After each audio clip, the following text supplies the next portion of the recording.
ঈদের দিন আপ্যায়নের অন্যতম অনুষঙ্গ সেমাই। সেমাই ছাড়া ঈদের আনন্দ যেন পূর্ণতাই পায় না। বছর জুড়ে সেমাইয়ের চাহিদা থাকলেও ঈদের সময় চাহিদা থাকে আকাশচুম্বী। আর এই সুযোগে বরাবরের মতো এবারও বেপরোয়া সেমাই কারখানাগুলো। নোংরা আর অস্বাস্থ্যকর পরিবেশে তৈরি করা হচ্ছে এসব সেমাই।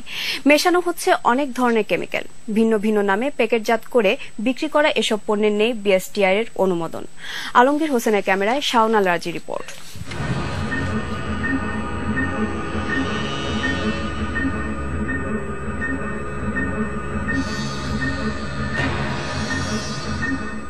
সপ্তাহান্তে ঈদ, সেমাই তৈরির ধুম পড়েছে কারখানাগুলোয়।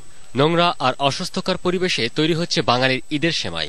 রাতের অন্ধকারে রাজধানী পুরন ঢাকা সহ বিভিন্ন এলাকায় তালাবদ্ধ স্যাঁতসেঁতে ঘরে এসব সেমাই তৈরি করে প্যাকেটজাত হচ্ছে ভিন্ন ভিন্ন নামে। টুকিটাকি এটা হইতে পারে ভুল, এটা অস্বীকার করার কিছু না। যেমন তো কিছু তো মানতেছি, কিছু তো অন্যায় হচ্ছে। প্রতিদিনের উৎপাদনের লক্ষ্যমাত্রা পূরণ করতে এভাবে দিনরাত কাজ করছেন সেমাই শ্রমিকরা। তারা বিএসটিআই এর অনুমোদনের কথা বললেও দেখাতে পারেননি কোনো সঠিক কাগজপত্র। উৎপাদন এবং মেয়াদোত্তীর্ণ তারিখের মধ্যেও অনেক গরমিল। ঠিক আছে, আপনি বলছেন, আমি ভুল স্বীকার করে নিচ্ছি, আমি এটা ভুল, এটা আমিও জানি। পরে সংবাদ প্রচার না করার জন্য প্রতিবেদককে দেয়া হয় অনৈতিক প্রস্তাব। নিউজটা দিয়েন না।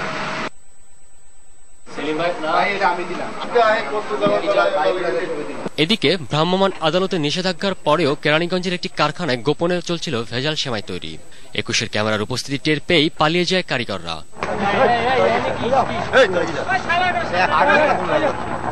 দেখায় চাকচিক্য থাকলেও বিষাক্ত কেমিক্যাল মিশিয়ে এসব সেমাই তৈরি করায় জনস্বাস্থ্য হুমকির মুখে পড়েছে বলে মনে করে সচেতন মহল। যে ময়দার ভেতরে যে একটা উপকরণ আছে যার নাম হচ্ছে অ্যালক্সেন, এই অ্যালক্সেনের সাথে বিক্রিয়া করে মানুষের শরীরের ভেতরে আইলেটস অফ ল্যাঙ্গারহ্যান্স, প্যানক্রিয়াসের যে আইলেটস অফ ল্যাঙ্গারহ্যান্স, ওখানে বিটা সেলটাকে আস্তে আস্তে ধ্বংস করে ফেলে।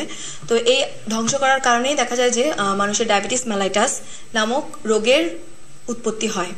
নির্ভেজাল ঈদ আনন্দে ভেজাল সেমাই প্রতিরোধে দ্রুত যথাযথ ব্যবস্থা নেওয়ার দাবি সাধারণ মানুষের। শাওনাল রাজি, ২১ টেলিভিশন, ঢাকা। সাংবাদিক